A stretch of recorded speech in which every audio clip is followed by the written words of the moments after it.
Boa noite, aqui é o Nelson Job dos Transaberes. Estamos aqui em mais uma live especial Transaberes e o convidado especial de hoje é o João Ricardo Schneider, que vai estar entrando daqui a pouquinho para conversar com a gente sobre parapsiquismo, conscienciologia, mediunidade, sobre sensitivos e todo esse tipo de assunto. Lembrando que a nossa live da semana que vem, comigo, aqui no Instagram, vai ser sobre transaberes, ou seja, transaberes, modo de usar. A gente vai estar falando de o que são os transaberes, como eles foram criados, por que eles foram criados, a nossa motivação, quando eles apareceram, como eles se transformaram e como eles se apresentam agora.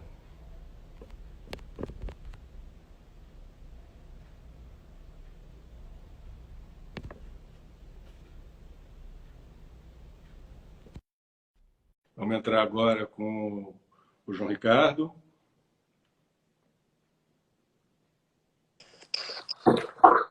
Boa noite, João Ricardo. Como vai, meu amigo? Tudo bem? Tudo certo, tudo certo. Que Você está bom. muito frio aí em Foz do Iguaçu? Eu tô em Curitiba agora. Ah, você está em Curitiba. Curitiba e Esse tá aqui... frio, cara. Aqui deve estar uns 8 graus.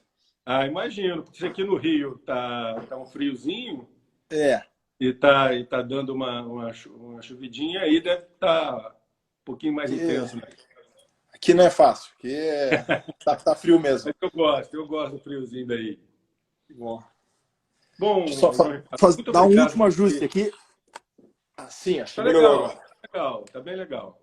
Maravilha. Olha, muito obrigado por você ter aceito participar aqui da nossa live, tá? O João Ricardo, ele é engenheiro civil, Sim. conscienciólogo e autor desse petardo, A História do Parapsiquismo. Sim. Olha o naipe da coisa. Isso aqui é um trabalho exaustivo no bom sentido, sobre parapsiquismo. É uma obra, assim, eu diria que obrigatória para quem tem interesse nesse tema. Ele vai explicar isso para a gente, mas é um livro raríssimo por aí, assim, no tema, na abrangência e o quão atualizado ele está no tema, né, do parapsiquismo.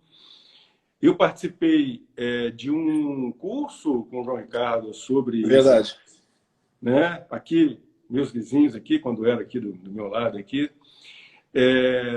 e foi algo assim muito, mas muito enriquecedor e, obviamente, bibliografia inevitável no meu novo livro, Vórtex, Modulações da Unidade Dinâmica. Bom. João Ricardo, eu queria começar, eu acho que antes da gente entrar propriamente no livro, seria interessante a gente esclarecer alguns temas para as Vamos pessoas. lá, vamos lá. Quem participa aqui dos Transaberes já tem uma boa noção, mas seria bom a gente dar uma precisão em certos conceitos. Então vamos lá. Antes de mais nada, o que é parapsiquismo? Então, quero dar boa noite para todos. Boa noite para você, meu amigo Nelson, para todo mundo que estiver aí ouvindo. É uma satisfação. Sempre brinco que eu, desde novo, desde criança, eu sempre gostei muito de ler, muito de estudar. E o que me criava um problema, porque eu queria conversar com os meus parentes sobre esses assuntos e eles não... Assim, poucos liam as mesmas coisas que eu lia. Então, eu me sentia um pouco sozinho com relação a isso.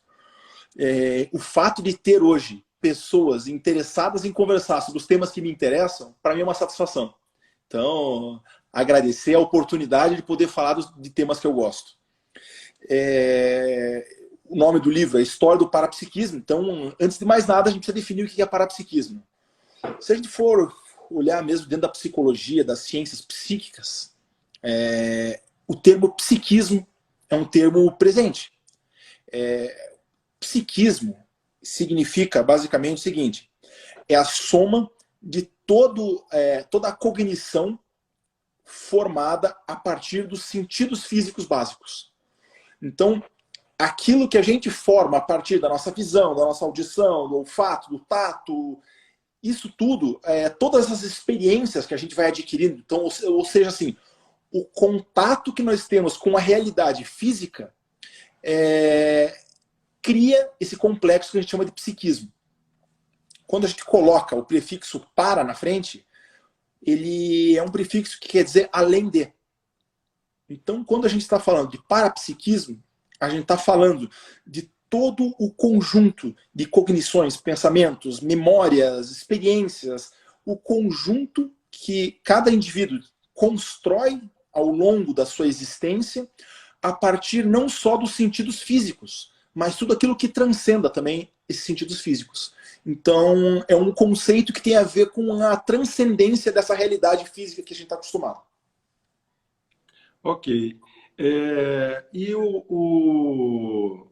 você diria, então, que o parapsiquismo é um sentido à parte ou é um desdobramento dos sentidos? É uma extrapolação dos nossos sentidos físicos. Uhum. Então, o nosso sentido da visão, por exemplo, ele pode ser extrapolado. Se você for ver na história toda, desde das sociedades tribais, os cultos xamânicos, as grandes civilizações da antiguidade, a civilização clássica, os gregos, os romanos, os judeus, o cristianismo, a sociedade cristã, que a gente pegou aí na Idade Antiga e Idade Média, toda essa turma, todos eles relatam os mesmos tipos de fenômenos. Por exemplo, a transcendência da visão física, ou assim, você enxergar além da tua capacidade física, você enxergar a distância, você notar características das pessoas com as quais você está interagindo, sem que existam elementos físicos evidentes. Então, a extrapolação dos sentidos físicos é o que a gente chama de parapsiquismo. A gente pode encontrar gente que chama isso de paranormalidade, de mediunidade, de santidade, de milagres, de efeitos extrafísicos, efeitos paranormais. Então, qualquer um desses termos é sinônimo do que nós estamos chamando de parapsiquismo. E nada mais é do que uma extrapolação dos nossos sentidos básicos, convencionais. João Ricardo, você no livro, você tem uma preferência, se eu entendi bem, pelo termo sensitivo. Isso. No lugar, por exemplo, de médium. Sim. Por que essa preferência? A gente, na Conscienciologia, de um modo geral, Nelson, a gente tem muito apreço pelas palavras que a gente usa. A gente procura tomar o maior cuidado possível com usar as palavras mais precisas.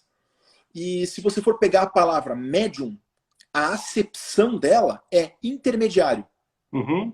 Um médium é um intermediário. Intermediário do quê? Do mundo físico, da realidade que a gente interage aqui, física, com um mundo transcendental. Então, o médium, ele se coloca numa posição de intermediário entre as pessoas normais, não médiums, e uma realidade transcendental.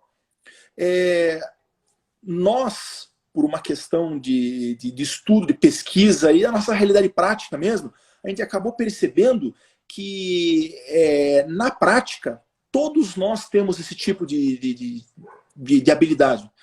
Passível de treino, passível de desenvolvimento, mas todos nós temos. Cada um das pessoas que estão ouvindo tem condição de se desenvolver nesse sentido. Desculpa estar tocando o telefone aqui, mas eu não posso fazer nada. Então, é uma habilidade passível de desenvolvimento e a gente entende que o termo médium, ele inclusive coloca a pessoa num nível de superioridade com relação às outras, porque ele é quem intermedia, ele é quem tem condição de revelar a verdade.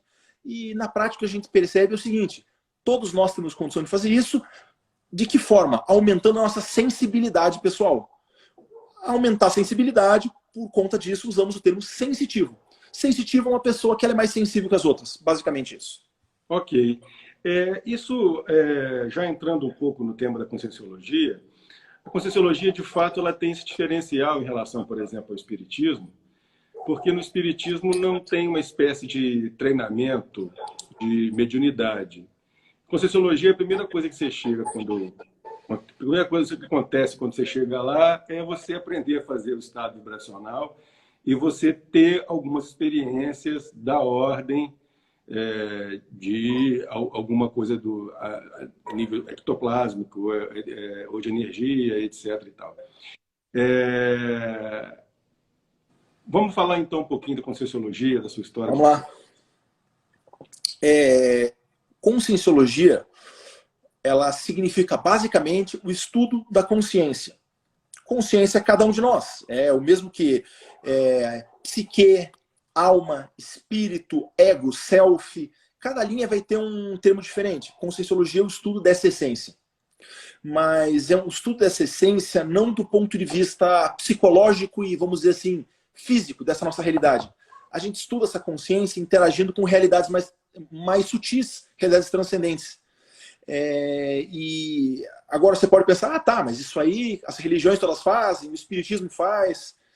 O objeto é o mesmo. É o espírito, é a consciência, é a essência de cada um. O objeto é o mesmo. Mas a conscienciologia ela foi criada com o objetivo de dar a maior racionalidade e a maior cientificidade possível para esse tipo de estudo. A gente não vai conseguir chegar num nível de rigor de um laboratório, por exemplo, um laboratório de química, que a pessoa vai lá, tubo de ensaio, faz experiência e tem o resultado ali.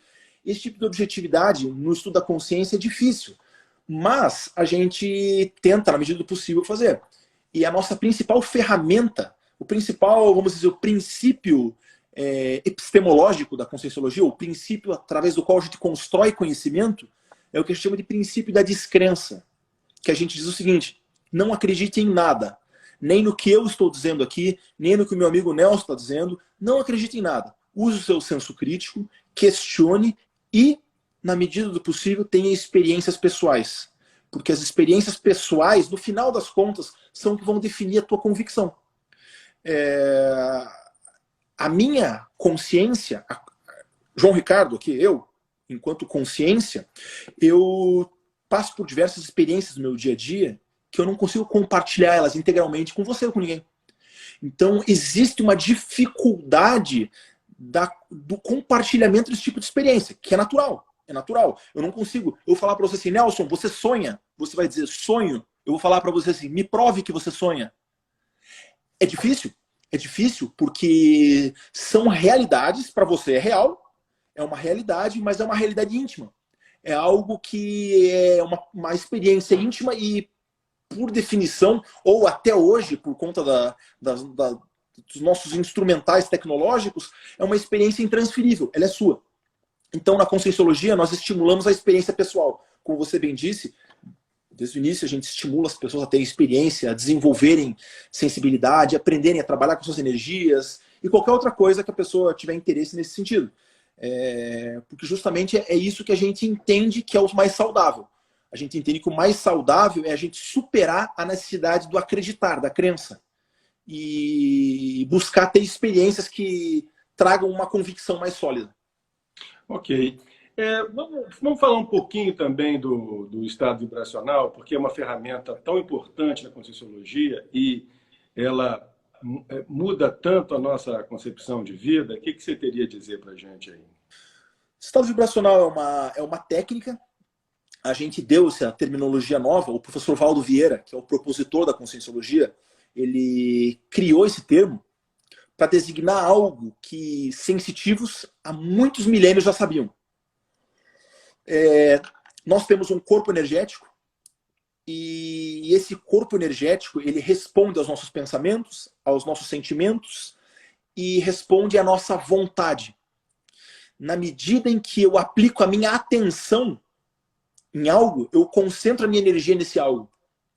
Então, nesse sentido, a gente ensina técnicas para que a pessoa consiga concentrar a atenção dela ao ponto de movimentar as energias desse corpo energético dela.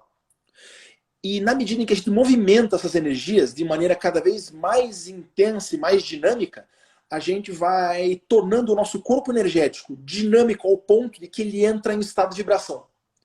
E esse estado de vibração promove equilíbrio dos nossos pensamentos, dos nossos sentimentos, da nossa saúde física, da nossa saúde energética, da nossa saúde emocional e gera o que nós chamamos de autodefesa energética.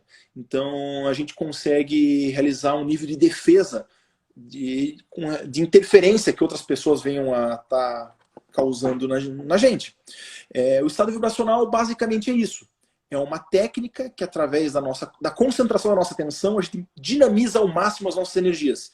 E ela é importante por conta dessa questão da autodefesa, a questão da nossa saúde, mas também porque nós percebemos que ela tem um grande potencial para ajudar no desenvolvimento desse parapsiquismo que nós estamos falando. A pessoa, quanto mais ela pratica o estado vibracional ao longo do dia a dia dela, ela se torna mais sensível e ela começa a perceber outras coisas. Ok. A Conscienciologia, me parece, assim, de tudo que eu pesquisei, é o campo de saber mais avançado que tem em relação ao parapsiquismo. A gente tem, né, Barbara Brennan, a gente tem outros autores aí, inclusive mais antigos, Teosofia, Blavatsky, etc. Mas no grau de abrangência e no grau de pragmatismo, né, parece que a Conscienciologia tem uma proficiência muito grande. Eu não sei se na KGB, na CIA, eles têm alguma coisa mais avançada, mas parece que a gente tem assim disponível para qualquer pessoa. Me parece que a Conscienciologia, em termos de parapsiquismo, seja a coisa mais avançada que a gente tem por aí, né? A vantagem da Conscienciologia é que ela foi criada em 1986. Então, ela tem um nível de atualização que as outras não têm como ter. Se pega, por exemplo, Kardec, fora de série, notável, mas escreveu em 1857. Em 1869 ele faleceu, ele deixou de se manifestar por aqui. Então, isso aí já dá uma defasagem de 150 anos, pelo menos. A Conscienciologia ela é de 1986, ela é muito atual, e o nosso propositor, que é o professor Valdo Vieira, que inclusive foi colega de trabalho do Chico Xavier por muitos anos, escreveu diversos livros em conjunto, ele estudou, ele era um grande pesquisador. Ele é um grande pesquisador, ele consultou ao longo da vida dele mais de 50 mil obras. E exatamente, esse vendo que essa galera não gosta de escrever pouco, né? Talvez seja a obra-prima do professor Valdo essa. E ele fez o quê? Basicamente, ele pegou aquilo que ele entendia como o que funcionava mais em todas as principais linhas que estudavam esse tipo de fenômeno, concentrou elas, então a gente brinca que ele pegou o princípio ativo de cada uma, aquilo que ele entendia que funcionava, concentrou. Ele era um médico, né? Porque ele faleceu também há poucos anos, então ele, por essa questão intelectual, erudita e científica dele mesmo, ele tentou dar a maior racionalidade, a maior cientificidade para isso tudo e estruturou a Conscienciologia. Então, a vantagem da Conscienciologia são essas duas. Existem muitas linhas parapsíquicas que elas se consideram reveladas. Então, é uma verdade revelada e que aquilo ali o pessoal acha que furou o céu, que é o máximo e que você não pode mudar aquilo porque é uma verdade absoluta e revelada. A gente acha que isso aí de forma alguma, assim, todo o conhecimento humano se provou ultrapassado com o tempo. Então, a gente entende isso de maneira muito clara e a gente tenta ao máximo possível estudar de tudo, usar a racionalidade para entender e trazer para a nossa realidade. Então, eu concordo com você no sentido de que eu estudei um bocado já, eu estudei bastante, e se eu tivesse conhecido alguma coisa mais avançada, eu já estava estudando essa coisa. Então, enquanto eu estou aqui estudando a Conscienciologia, é porque eu entendo que a Conscienciologia me dá uma ferramenta muito poderosa para entender a realidade e ela me dá liberdade. Eu consigo ser eu mesmo aqui. Eu não preciso fazer encenação, teatro, nada. Me dá uma liberdade que me deixa muito confortável. Ok. João Ricardo, o livro que eu mostrei aqui do Valdo Vieira é o Projeciologia, né? Isso. E grande parte da atividade de Conscienciologia é o estudo da projeção. Sim. Agora, claro, sempre com um critério da descrença, sempre com um Sim. olhar que tenta ser o mais objetivo e pragmático possível. Isso. Você entende de projeção? A projeção consciente, ou a experiência fora do corpo, ou a Vamos projeção falar astral, de ou geral. desdobramento, ou emancipação da alma, o nome que você quiser dar, é outro daqueles fenômenos antiquíssimos. Se você pegar nos Vedas hindus, tem relato. Se você pegar no budismo, tem relato. Se você pegar na tradição chinesa, no Qigong, com Lao Tse, tem lá É relatos. Bíblia, Se você, né? você pegar no Egito, você pegar na Mesopotâmia, você pegar na tradição cristã, em todo canto tem. Basicamente é o quê? Quando alguém diz pra gente assim, fala assim, eu não sei como é que é a vida após a morte, porque ninguém voltou de lá para contar. Não é bem assim. Existe técnica que a gente consegue ter esse tipo de experiência. A experiência fora do corpo é isso. Existem uma série de procedimentos, mas ela também pode acontecer de maneira espontânea ou de maneira até forçada, por exemplo, num acidente, durante uma anestesia de uma cirurgia. Então, basicamente é um fenômeno em que a nossa consciência se manifesta fora do nosso corpo. É bom reforçar mais uma vez que nós, na Conscienciologia, não trabalhamos com esse conceito de experiência fora do corpo como um artigo de fé. Quem está ouvindo aí não precisa acreditar em mim. O livro que o professor Nelson mostrou aí, o Projeciologia, e tem diversos outros, mas esse é um deles, ele relaciona uma série de técnicas que você pode aplicar e você pode ter experiência pessoal. Você pode ver, mas será que esse negócio de experiência fora do corpo existe? Tenha suas próprias experiências. Fique à vontade, estude, aplique as técnicas com a maior força de vontade que você tiver, que você vai ter resultados interessantes. Isso aí. João Ricardo, vamos entrar então no seu livro propriamente dito. Tem uma mãozinha do Valdo aí, né? Sim, sim. Primeiro, desde que eu tive a ideia de escrever o livro, o parâmetro para eu escrever o livro foi esse que você mostrou aí, Projeciologia. Para mim é uma obra fenomenal. Uma das mais importantes, mais bem escritas que eu já li. Segundo, eu sou de uma família espírita. Eu me criei dentro do centro espírita. Minha avó é médium, meu pai é médium espírita. Meu pai já não é mais espírita, né? Ele está na Conscienciologia estudando comigo agora. Mas o pai da minha bisavó foi um dos fundadores da Federação Espírita do Paraná. Então a minha família é muito antiga nessa área.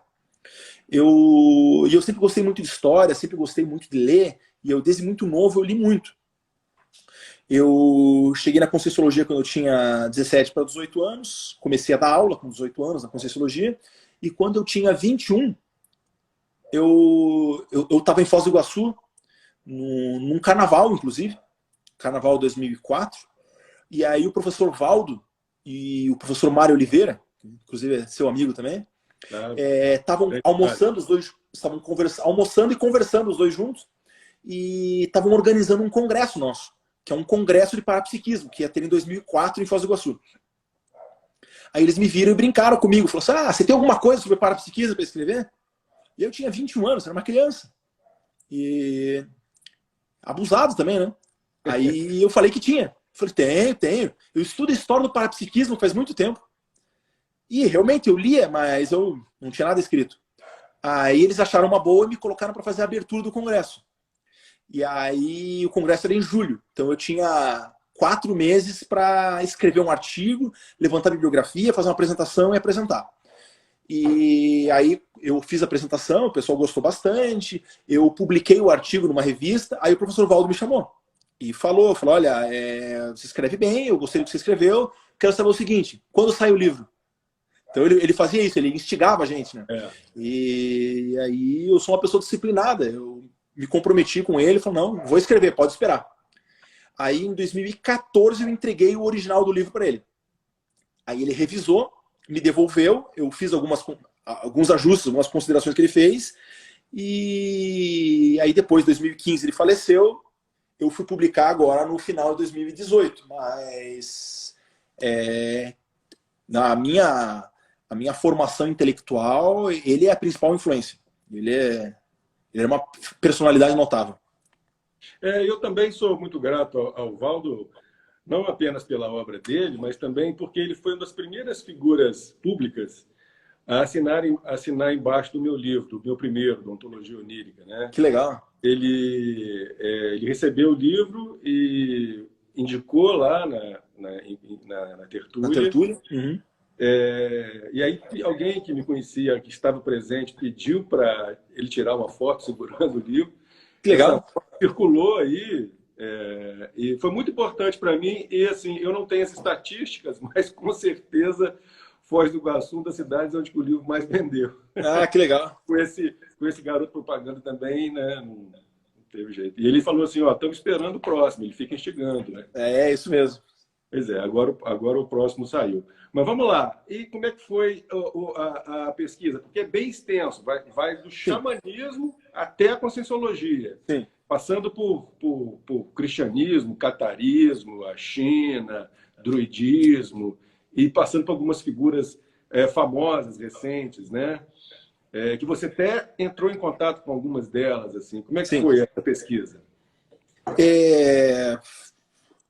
Eu comecei desde a minha adolescência, eu sempre li muito, como eu já disse, né? Mas em 2004 eu comecei a sistematizar o trabalho. E eu fiz uma... Eu fui lendo paulatinamente, tem 1.200 obras de referência, mais ou menos, no livro, e eu fui lendo paulatinamente. Em 2006 eu fiz uma imersão na nossa biblioteca lá do CAEC, em Foz do Iguaçu, que eu fiquei 7 meses, todo dia em horário comercial, indo lá ler. Aí, como eu trabalhava com projeto nessa época, eu fazia projeto à noite em casa, para poder ter tempo de ler durante o dia. Vamos Aí, fazer nessa uma época... para para o pessoal aí.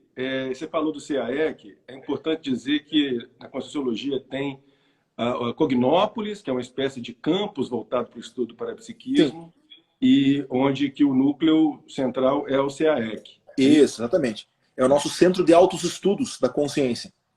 E a nossa biblioteca lá é a maior biblioteca de fenômenos parapsíquicos do mundo hoje. Sim, sem dúvida. A gente está com quase 200 mil livros lá. Quem gosta do assunto é a Disneylândia de quem gosta. E é E uma eu fiz das uma... bibliotecas também do mundo, né? Sim, uma gibiteca enorme. O nosso acervo lá o nosso acervo lá é fantástico. Eu fiz essa imersão lá e depois, em 7 meses, eu li mais ou menos uns 350 livros lá. E a partir disso, aí eu comecei a estruturar, organizar e escrever. Aí eu escrevi a primeira versão do livro, que eu deixei pronto em 2008, mas não era o que eu queria ainda, porque ele estava com umas 200 páginas. E eu tomei a decisão, eu decidi que se eu não fizesse um livro que fosse ser diferenciado, ele fosse algo que fosse acrescentar, aí eu não faria. Porque existem dezenas e dezenas, centenas de livros que tratam do assunto. Se eu fosse fazer mais um deles, eu não ia me sentir confortável. Uhum. Então eu reescrevi o livro, fiz uma segunda redação do livro, que ficou pronto em 2011, e depois eu fiz uma terceira ainda, que é essa daí aqui que a gente publicou. Então eu fui reescrevendo até ele chegar do jeito que eu queria. Ele está completo, ele em língua portuguesa acho que não tem nada com essa abrangência. Em inglês tem umas 2 enciclopédias que são tão abrangentes quanto até um pouco mais, em alguns aspectos mais abrangentes. Mas não tem uma... Enciclopédia é outro estilo de escrita, né? Escrita por verbetes. Então essa linguagem linear e corrida, eu não vi nada até hoje que tivesse tão extenso. Então, assim, eu não sei se está bem escrito, eu não sei se está bom, mas completo eu sei que está. Completo eu garanto que está. Com certeza está muito bom. Mas essas enciclopédias de fora, elas incluem a Conscienciologia? Não. São 2 da metapsíquica, uma Sim. enciclopédia do Nando Fodor, outra de um pesquisador que o sobrenome dele é Spencer, e outra é de um grupo de parapsicólogos agora da década de 90, americano, que escreveu 2 tomos bem grossos, assim. É bem extenso, mas eles param na parapsicologia. Eles não vão além disso. Você pode falar aí um pouquinho das pessoas que estão vivas, que você entrou em contato, dentro do possível, que você puder falar para a gente aí? Sim, sim. Na medida em que eu pude, eu fui conhecendo as pessoas, né? Da turma do Espiritismo, eu conheci o Divaldo Pereira Franco, é amigo da minha família. Eu fui agora é até chato falar isso, né? Mas na época fez todo sentido para mim. Eu fui até a Badiânia, conheci o João da Badiânia, o João de Deus, conheci o trabalho dele. Uhum. O próprio professor Valdo, eu mantive contato, comunicação por um tempo com o Uri Geller, que é aquele de Israel. Eu fui atrás das pessoas que estão vivas, né? Alguns pesquisadores do exterior, alguns pesquisadores da Europa, ectoplastas europeus. Eu fui atrás de algumas pessoas, mas o grosso dos sensitivos que eu tive contato na minha vida são ou do espiritismo ou da própria Conscienciologia agora, que é o pessoal que eu tenho mais proximidade hoje. Tem alguns autores que você cita que você enquadra, ou o Valdo enquadra, ou os outros conscienciólogos, dentro de esquemas evolutivos dentro da Conscienciologia. Um deles é o Ramana Maharaj, que é considerado eu esqueci, é conscienciólogo? Tem um pessoal nosso que supõe que ele seja um orientador evolutivo, um evoluciólogo. Orientador evolutivo. Okay. Uma das principais teorias que o professor Valdo desenvolveu foi a teoria da escala evolutiva. Sim. E dentro dessa escala evolutiva, ele criou uma escala didática para que a gente consiga entender, primeiro, como é que funciona a evolução, segundo, se situar de alguma maneira em que nível nós estamos, e terceira, ter um horizonte. Falou, eu quero evoluir, o que eu faço agora? Que passos eu vou dar? Até onde eu posso chegar? Então, isso é uma das novidades da Conscienciologia. O Kardec esboçou uma escala evolutiva, a Blavatsky esboçou, mas tudo muito incipiente ainda. O professor Valdo foi mais a fundo nisso.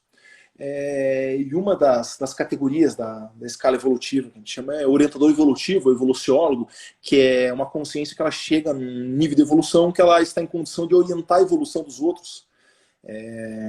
Então, mas daí você tem Ramana Maharshi, ou Ramana Maharishi, tem gente que fala, né? Eurípides Barçanufo, você pega Apolônio de Tiana, Pitágoras, são personalidades de uma envergadura evolutiva respeitável. Até agora eu estou vendo uma série no Netflix que é do surgimento do Império Otomano, que o nome do criador do Império Otomano é o Artur Ugol. E tem uma personalidade ali que é fantástica, que é o Ibn Arabi. Ibn Arabi é um dos maiores sufis da história. Para quem não conhece o sufismo, é a linha mística ligada ao Islã, ao mundo muçulmano. E o Ibn Arabi é fenomenal.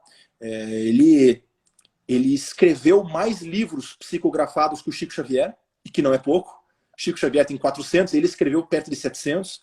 Ele é uma das personalidades na história que eu encontrei que tinha maior facilidade para sair do corpo, para ter experiências fora do corpo. Ele foi um dos pioneiros no que nós chamamos de livro de relatos projetivos. Então ele saía do corpo, voltava e relatava as experiências dele. Antes dele eram muito poucos que faziam isso, talvez Plotino com as experiências dele, ou um ou outro, mas o Ibn Arabi é um dos grandes da história. Então, o próprio Plotino é de uma envergadura evolutiva assim, fenomenal. Então, tem algumas personalidades de destaque na história. Estou perguntando aqui o nome da série. Ressurreição. Quer ver? Eu vou procurar aqui, mas eu acho que é isso. Colocar Império Otomano, Netflix, vocês vão achar. Fiquem tranquilos aqui.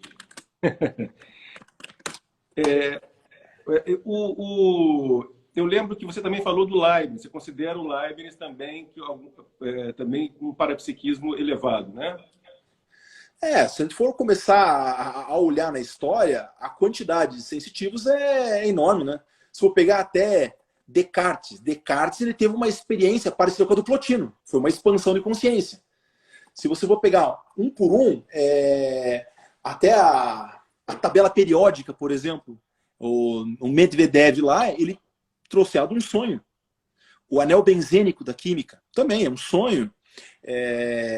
Pitágoras, base do conhecimento dele é parapsíquica. Platão, o mundo das ideias. O que é o mundo das ideias? É um mundo transcendente. Eu vi que tem nos experimentos mentais do Einstein, né? Sim, os próprios experimentos mentais do Einstein, Tesla, estuda a vida do Tesla. Tesla saia do corpo. A autobiografia do Tesla, ela tem fenômenos. O cara, ele tinha experiência fora do corpo. É um dos grandes nomes da física. Então, essa turma toda, próprio Jung, o motivo da dissidência, da ruptura do Jung com Freud, é porque Jung, a tese de doutoramento dele foi o estudo dos fenômenos ocultos. Freud era contra, ele era a favor. Então, a vida toda, a história humana, ela é permeada por esse tipo de fenômeno. Certo. Vamos falar agora um pouquinho, Ricardo. A gente está num momento muito difícil da humanidade como um todo, né? Uhum. E você tem muita experiência nesse assunto, né? Eu queria que a gente vamos conversar um pouquinho sobre como é que esse paradigma conscienciológico pode ajudar a gente a passar melhor por esse período conturbado. Então vamos lá. Você já tinha me adiantado que eventualmente você iria perguntar isso. Eu pensei um pouco no assunto antes, então não é uma resposta de pronto, eu pensei um pouco. Vamos pensar o seguinte. A primeira coisa notável que a gente acontece. Eu vou começar pelo lado positivo, tá? Primeira coisa notável que a gente vê no mundo é a capacidade de regeneração do planeta. O mundo todo está se recuperando. Os animais estão aparecendo de novo, o ar está ficando limpo. Então, nós da Conscienciologia, nós temos uma visão mais ampla do que essa visão do mundo físico, da dinâmica das relações físicas. Então a gente fica tentando entender, tentando compreender e acessar uma lógica além do mundo físico, uma lógica transcendente. Então, a gente vê a vida humana, a gente vê a vida em sociedade como um processo de evolução. Cada um de nós está em franco processo de evolução, mas nós, enquanto civilização, nós também estamos em evolução. E esse momento que nós estamos vivendo, ele é um pico desse processo. Ele é um dos ápices, um pico aí em que a aceleração da evolução da nossa civilização, ela está num momento agudo, um momento de ápice. O mundo está se recuperando, está se regenerando. Eu já fiz essa analogia para alguns amigos, alguns colegas que eu conversei aí. Lembra quando você era criança, que a tua mãe ia limpar a casa, que ela falava assim, fica no quarto, não vem aqui que eu estou limpando a casa. O mundo está passando por um processo de limpeza desse, por um processo de mudança, de limpeza, e isso tudo é visível. A gente olha na sociedade, isso é visível. A questão da epidemia, ela é grave, tá? Como você disse, eu tenho experiência, né? Eu fiquei doente, eu fui um dos precursores do Covid no Brasil, né? Eu estive na Europa no começo de março, voltei para o Brasil dia 18 de março e voltei doente. Eu voltei com o coronavírus. E fiquei em quarentena, fiquei doente, tive uma pneumonia, quase fui hospitalizado, fiquei bem assustado, porque você está doente e o teste demorou a sair. Você começa a olhar na televisão e eles descrevem os sintomas, você reconhece que você está com todos aqueles sintomas. Aí eles olham na TV, você olha na TV, o pessoal fala, morreu mais gente, tá morrendo gente. Você fala, eu vou morrer, né? Então aquilo vai, de certa forma, mexe com a gente também. Claro. Então, e desde o início eu falava para todo mundo, olha, essa epidemia é séria. Isso aí o pessoal que estuda epidemia, o pessoal que estuda epidemiologia, eles falam que a gente tem pelo menos um surto grave de doença por século, né? E a hora que começou, que a gente vê a velocidade que ela saiu da China e começou a espalhar no mundo, eu falei pro pessoal, essa aí é a epidemia do século. A epidemia vai espalhar. E ela acelerou muito, ela atingiu o mundo inteiro já, talvez não tenha nenhum país que não tenha nenhum caso mais. E por ter pego todo mundo muito desprevenido, pego todo mundo com a calça na mão, a solução para que o número de mortes não seja escandaloso foi isolar as pessoas em casa. O tal do isolamento social, o distanciamento social, a quarentena, o lockdown, como fala em inglês, o nome que vocês quiserem dar. Mas isso tudo foi uma medida emergencial. Não encontraram outra, teve que ser feito essa. E as pessoas estão passando por uma experiência inusitada de ter que ficar em casa. Ter que ficar sozinha não, mas ficar em casa, fechado. O brasileiro, Nelson, mais do que outros povos, o brasileiro é um povo que vive numa condição... O nosso ambiente aqui é um ambiente muito favorável. A gente não tem terremoto, a gente não tem vulcão, a gente não tem tsunami, a gente não teve guerra nenhuma, a gente não tem... É um país em que dá uma condição muito favorável para a gente. Mas, por outro lado, não ensinou a gente a ser um povo disciplinado. O nosso povo não tem o que alguns sociólogos, alguns psicólogos chamam de cultura de guerra. Que é o quê? É você saber passar por uma situação dessa, saber enfrentar uma dificuldade dessa e resignar, e ter disciplina. O brasileiro ele tem uma dificuldade enorme de fazer sacrifício pessoal, porque ficar em casa é sacrifício pessoal. Você fechar o teu comércio é sacrifício pessoal. Você, um autônomo, trabalhar menos, reduzir o faturamento é um sacrifício pessoal. Um empresário diminuir a produção é sacrifício pessoal. O brasileiro ele tem uma dificuldade enorme de fazer sacrifícios pessoais em prol de um benefício abstrato, que é o quê? Você vai achatar a curva. A pessoa fala, que lá achatar a curva nada? Pô, achatar a curva na prática é o quê? É eu aqui em Curitiba tá salvando alguém no Rio de Janeiro, tá salvando alguém ou num bairro distante meu que eu nunca vi na vida. Então a pessoa pensa, eu vou fazer um sacrifício pessoal em prol de para salvar uma pessoa que eu nem conheço. Então o brasileiro não teve essa cultura. E talvez essa experiência toda é impactante, porque a nossa economia vai à ruína. Vai ser dificílimo, não tenho dúvida. É triste, mas é verdade. Vai ser muito difícil. Talvez isso acabe nos ensinando isso, sabe? Aprender a importância, porque o que acontece? Essas pessoas que banalizam a doença, isso é bobagem. Eu vi lá no WhatsApp, eu recebi, estão enterrando o caixão vazio. Esse tipo de fake news, esse tipo de coisa, né? Essas pessoas, infelizmente, a doença vai chegar perto delas. E elas vão começar a ver parentes, amigos, ficando doentes, e tomara que não, né? Mas às vezes até vir a falecer. E aí, eu já tive amigos meus que no começo eram muito céticos e irônicos com a doença.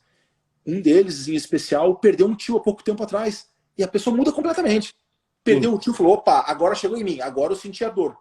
E aí a pessoa, ela se disponibiliza a fazer o sacrifício. Então, isso tudo vai ser um aprendizado.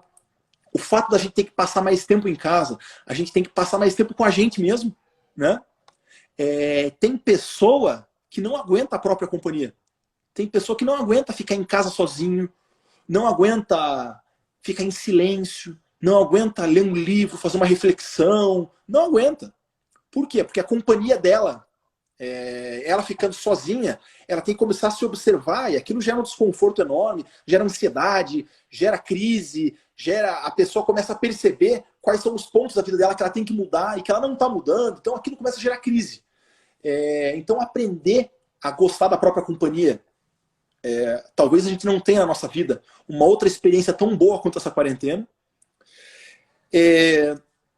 Para pessoas que conseguem suportar a própria companhia, pense no seguinte, no século XVII teve um dos últimos surtos da peste bubônica. Peste bubônica foi aquela que gerou a peste negra, né, no século XIV. Morreu gente pra caramba, foi uma desgraça, foi assim, uma tragédia. E um dos últimos surtos da peste bubônica foi no século XVII. E teve um surto em Londres, começou a morrer gente em Londres, e quem tinha condição fugiu da cidade, fugiu para o campo. E um amigo nosso fugiu para o campo, para uma casa da família lá, e não tinha o que fazer, começou a ler, estudar e escrever. O nome desse nosso amigo é Isaac Newton. E ele, nesse tempo dele em quarentena, porque era uma quarentena que ele fez, ele escreveu as leis da ótica, as leis da gravidade, desenvolveu o cálculo diferencial e integral E fora que isso é só uma parcela do que ele escreveu. O grosso mesmo que ele escreveu era sobre alquimia e temas transcendentais. Então, tentar fazer alguma coisa útil. O que a gente pode ser útil nesse tempo? Ler, estudar, escrever, escrever uma dissertação de mestrado, fazer um curso, aprender um idioma, uma língua que você não diz que não tem tempo para fazer. Um mês, 2 meses em casa, quem não tem tempo, faz um intensivo ali, vai aprender. Então vamos tentar aproveitar esse tempo para algo mais útil. E uma última questão, Nelson, é o seguinte: o paradoxo da quarentena que, por um lado, afasta a gente das pessoas, mas por outro lado, aproximou muito. Eu nunca usei tanto a ferramenta da videochamada na minha vida. Eu nunca usei tanto. Então, pessoas que estão distantes, amigos distantes, você pega no WhatsApp, ele junta 2, 3, 4 amigos, faz uma conferência, todo mundo junto. Parentes, gente que você não vê há muito tempo, está se aproximando. Então é um paradoxo, né? Porque ele afastou a gente, mas nos fez valorizar as relações, e isso fez a gente buscar essas relações de novo. Então, esses são todos os efeitos positivos, tá? Eu estou tentando ser um pouco mais positivo. A gente só vê tragédia, só vê desgraça, morte, morte, morte, morte. E eu até entendo o papel da imprensa de fazer isso, porque eles estão fazendo isso para que as pessoas se mantenham em casa. Existe um papel social nesse medo que a imprensa está gerando. Mas se a gente ficar só nisso, a gente fica meio neurótico. É importante a gente tentar ter equilíbrio. E outra, ter a perspectiva positiva, de que essa transformação gera algo positivo. Você falou, o que a conscienciologia e o parapsiquismo ajudam nisso? Ajudam a gente a ter uma visão mais ampla. Porque, veja só, primeiro, nos dá perspectiva. A gente está passando por uma epidemia complicadíssima, não tenho dúvida. Mas, veja só, gripe espanhola, 1918, matou 60, 70, até 100 milhões de pessoas. Muito pior do que a gente está vivendo. Muito. Peste negra, no século XIV, de cada 100 pessoas da Europa, 50 morreram. 50% das pessoas morreram. Quem pegava a peste bubônica, 80% dessas pessoas morriam. Ou seja, de cada 5 que pegavam, 4 morriam. Então, se você for olhar para uma perspectiva histórica, o que nós estamos vivendo é difícil, mas já teve coisas muito mais difíceis na história. Muito mais difíceis. Outra perspectiva que nos dá a visão ampla, uma compreensão. Porque as pessoas falam assim, ninguém sabe o que esperar, ninguém sabe o que vai acontecer.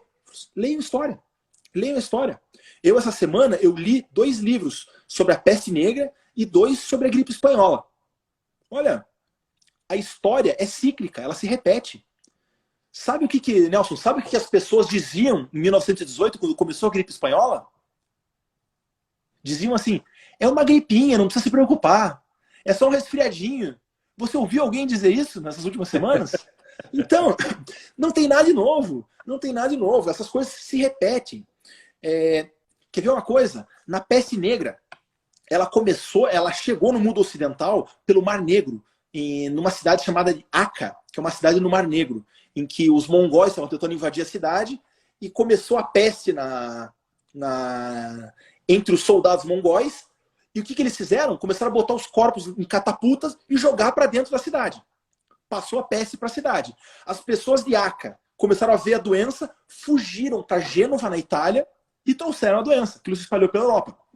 Mas a notícia da peste negra, ela se espalhou mais rápido, ela chegou antes da doença. Então começou a burburinho na Europa. Falou, olha, tem uma doença na Itália, no sul da França também, na região de Marsella. Então, tem uma doença que está matando todo mundo, é uma desgraça, é o fim do mundo. E qual era a discussão das pessoas? Mas será que vai chegar aqui na nossa cidade? Ah, não, é muito longe daqui. Não vai chegar. Eu tenho residência em Foz do Iguaçu, como você sabe. Até hoje, as pessoas da região ali, das cidades ao redor de Foz do Iguaçu, falam assim, aqui não vai chegar essa doença, não. Isso é coisa de quem voltou de viagem. Isso vai pegar só nas capitais, é doença de rico. Aqui não vai chegar. Então, para você fazer o povo entender que a doença vai chegar, ninguém tem imunidade, vai chegar. Não tem o que fazer, vai chegar. Para você explicar isso para as pessoas, é um esforço que você tem que fazer. Agora, no século XIV era igualzinho. Então, se você olha isso, você começa a entender que a natureza humana é a mesma. E nos permite, entender a natureza humana, permite até ser mais útil, ajudar mais as outras pessoas. E o último aspecto que eu queria falar para você aqui é que entender disso tudo, estudar a consciência, estudar a história, nos dá uma perspectiva de esperança. Pelo seguinte, nós já passamos por coisas piores, cara, e a gente saiu mais fortalecido. A gente saiu melhor, cara. Depois da peste negra, o que aconteceu, cara? Veio o renascimento cultural na Europa, a renascença. Cara, o mundo melhorou depois, cara. Quando as pessoas estavam passando por aquilo, elas tinham certeza que era o fim do mundo. O mundo estava acabando. Pegava um vilarejo, a peste chegava no vilarejo, tinham 2.000 pessoas vivendo lá, sobravam 100, sobravam 200. Era assim, arrasador. Mas o fato é que o mundo depois se reconstruiu. Ele se tornou um lugar melhor. A gripe espanhola, em 1918, logo depois, até de eu fazer um parênteses antes, historiadores dizem que o início do século, de um século cronológico, que é, por exemplo, 1901, 2001, ele de fato ele não marca sociologicamente o início do século. Os historiadores dizem que nós precisamos de um evento impactante que mude a mentalidade. E aí sim eles falam, ó, esse é o evento que fez iniciar o século. A gripe espanhola, a Primeira Guerra Mundial e a gripe espanhola são considerados por alguns historiadores, como por exemplo Hobsbawm, como o marco inicial do século XX. Uhum. Da mesma maneira que já tem muita gente dizendo, e eu não tenho a menor dúvida, que a pandemia que nós estamos vivendo agora vai marcar o início do século XXI. Sim. A mentalidade humana daqui para frente vai ser diferente. Você vai falar, o que aconteceu antes? É mentalidade do século XX. O que aconteceu depois? Mentalidade do século XXI. Então, o mundo vai se reconstruir. O pessoal fala, mas as empresas estão quebrando. Então, pessoal, e vai piorar e vai quebrar. Muita gente vai quebrar. Mas então tem que voltar para a rua trabalhar? Também não adianta, não resolve. A Suécia, o comércio está aberto e a economia da Suécia está indo para o buraco como qualquer outra. O mundo está parado, o mundo parou. A economia vai parar. Não tem o que fazer. É papel dos governos ajudar. Os governos vão imprimir dinheiro, vão colocar dinheiro na economia, vão tentar acelerar essa recuperação. A economia, a disciplina econômica da ciência, já sabe como é que se faz para recuperar uma situação dessa. A gente já teve 1929, que foi a Grande Depressão, 1945, o fim da Segunda Guerra Mundial, 2008, a crise agora do subprime. A gente já aprendeu a fazer isso. A boa notícia é essa. Vai ter solução, vai ter saída e o mundo vai se tornar um lugar melhor. Eu acho que é por aí que a gente tem que pensar, sabe? Fazer uma reflexão mais ampla para a gente ter uma boa perspectiva, colocar nossa cabeça no lugar, ajudar as pessoas ao nosso redor. Numa situação dessa que a gente está e vai passar ainda, porque vai demorar para passar, até inventarem a vacina, não vai mudar, não vai passar. Então, sociedades que passaram por esse tipo de crise que a gente está passando com uma mentalidade individualista voltaram à barbárie. Mas sociedades que passaram por isso com uma mentalidade coletiva cresceram, se desenvolveram. Você veja, por exemplo, lá no Japão, uma das coisas mais impressionantes, quando teve o tsunami no Japão, você pensa assim, o pessoal ia saquear os mercados. Não. Cada um ia no mercado, entrava, pegava uma unidade do que precisava e voltava para casa. Entrevistava, mas por que você está fazendo isso? Falou assim, porque as outras pessoas vão precisar também. Então, esse tipo de raciocínio que é importante, a gente tem em mente que a situação é crítica, ainda vai piorar, o Brasil vai passar aí por meses muito difíceis, o mundo inteiro, né? Mas o Brasil em particular, que o Brasil tem uma infraestrutura social bem complicada, vai passar por momentos difíceis, mas vai melhorar. E nessa que vai melhorar, veja só, Nelson, revoluções do comportamento humano, que talvez fossem levar 40, 50 anos, vão levar 3, 4 anos agora. Então vai haver uma aceleração da história humana. Essa é a minha opinião. Maravilha, que bom, que bom. Eu partilho do seu otimismo. Eu percebo que quem tem abertura para esses temas de parapsiquismo estão conseguindo se segurar melhor, né? Tem um ferramental mais amplo. E vamos aproveitar esse tempo para descobrir novas coisas. para ampliar o nosso ferramental. É isso. Sabe, Nelson, é nesses momentos da nossa vida que as nossas convicções são colocadas à prova. Sim. Então a gente pega assim, o que você de fato, na tua essência, de verdade, qual que é a tua convicção? O que você acredita? Quais são os teus princípios? São nessas horas que os nossos princípios são colocados à prova. Então, aquela história lá, aquela piada, né? Que a pessoa, ela é ateia até o momento que está caindo o avião, né? Aí começa a pedir para Deus de novo. Então, é nesses momentos de crise que as nossas convicções e princípios são colocados à prova. Eu acho que é por aí, e a gente tem uma grande oportunidade de desenvolvimento. Maravilha. A gente está aqui nos minutos finais. Uma pessoa perguntou aqui a relação do parapsiquismo com o meu conceito de vórtex. Agora é com você. Basicamente, o vórtex a filosofia explica o vórtex, a ciência explora o vórtex, a arte emoldura o vórtex e o parapsiquismo ele modula o vórtex. O estado vibracional é um ótimo exemplo disso. Mas eu vou falar mais disso na live de terça-feira. Eu queria dar uns avisos antes de passar a palavra final para o João Ricardo. Primeiro, então a nossa live terça-feira é sobre os transaberes, explicar o que eu faço, os transaberes, modo de usar. Na quinta-feira a gente vai ter um outro convidado especial, que é o Júlio Gralha, que vai falar, ele é egiptólogo, professor da UF, e vai falar sobre egiptologia e a relação disso com a ufologia acadêmica, estudada pela legal. academia. É um tema importante e relevante para os dias de hoje, atual, devido aos relatos que têm aparecido assim. Terça-feira? Quinta-feira. Quinta-feira, aqui no Instagram. Júlio Gralha vai estar falando aqui. E lembrando que o nosso livro Novo Vórtex, Modulações da Unidade Dinâmica, ele está disponível para download na Amazon. O História do Parapsiquismo está disponível no site da Editares, não é isso? Isso, tem o site da Editares e o Shopcons também, né? Se você procurar no Google lá, Shopcons, é fácil de acessar, é tranquilo. Ok. E assim, o nosso curso novo, online, Vórtex, Vibrações na Mística, Filosofia e Ciência, vai ter uma aula aberta dia 18, agora pelo Zoom, e vai começar dia 1º de junho. São 12 aulas. João Ricardo, então, palavras finais, agradeço muito a sua participação aqui. Eu queria que você respondesse rapidamente o que foi a maior surpresa que você teve na pesquisa do livro e as suas palavras finais. Olha, sabe que eu acho que nunca me fizeram essa pergunta. Uma surpresa que eu tive, cara. Ou alguém que você não esperava que fosse tão parapsíquico assim, ou uma comunidade que você não dava tanto a bola e viu que ali a coisa estava acontecendo? Olha, acho que se eu for pegar assim, o que mais me impressionou na pesquisa é a gente perceber que esse tipo de fenômeno ele é universal. Perceber a universalidade.